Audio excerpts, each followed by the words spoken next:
Bob, that first gunfight of yours, like Jim Cirillo's first gunfight, turned out to be perhaps your most famous. Yeah, absolutely. Could you tell us the details of that shooting, your partner's name?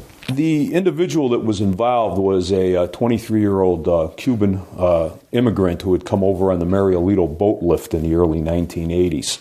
Got involved with a street gang up on the north side of Chicago, and he was one of the main drug sellers. We had tracked this guy before and had arrested him before for selling narcotics and such. And we saw him across the street from a park in front of a couple of apartment buildings. My partner and I were, of course, working in plain clothes in a tactical team.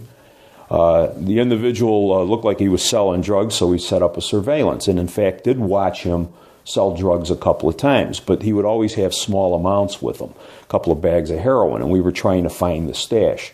And inevitably he walked into a lobby of an apartment building. My partner went in to follow him to see if he can find out what apartment he was going to, and lo and behold, this guy, instead of peeing behind a bush, decided to go into the lobby of the apartment building to take a leak behind the staircase.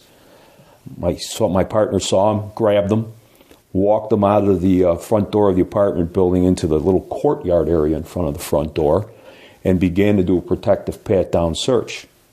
The guy shoved my partner out of the way, came out with a butcher knife, typical kitchen carving type knife, probably about a 10-inch blade, tried to stab him with it.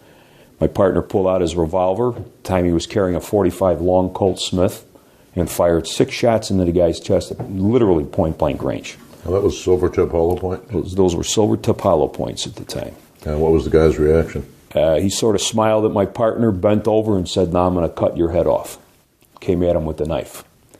They grappled. My partner ended up dropping his revolver to the ground, went into his coat pocket, pulled out a 5-shot .38, a J-frame, bent the guy over, and actually put the gun to the center of the guy's back between the shoulder blades and emptied the cylinder into him, 5 shots.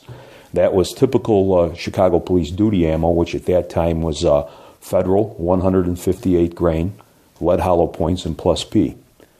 Didn't even slow the guy down.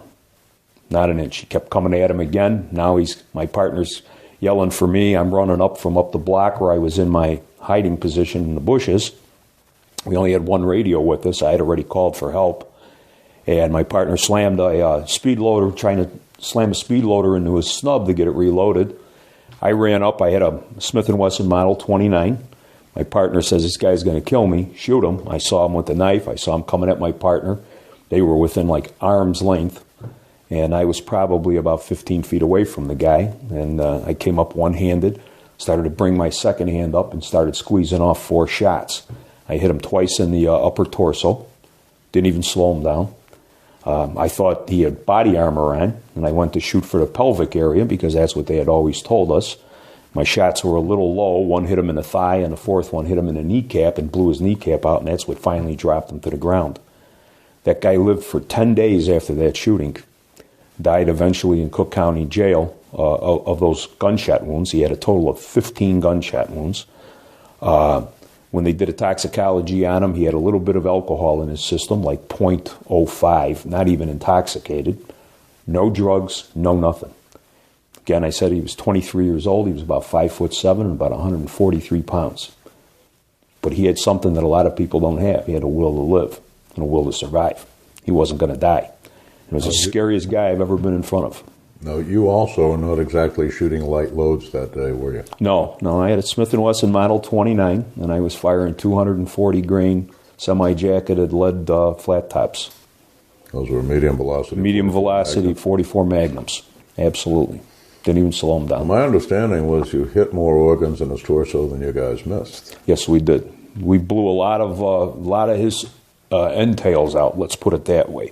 We ruptured his spleen, broke all kinds of ribs, blew part of his lung out, decimated this guy. I mean, physically decimated him. Blew a couple fingers off his hand when he held his hand in front of his chest. He just didn't want to go down. And this guy, like I said, had the will to live. And I'm a firm believer that if somebody wants to live and continue the fight, he's going to do it unless you can take him out permanently. What was your partner's name that day? Rick DeFelice.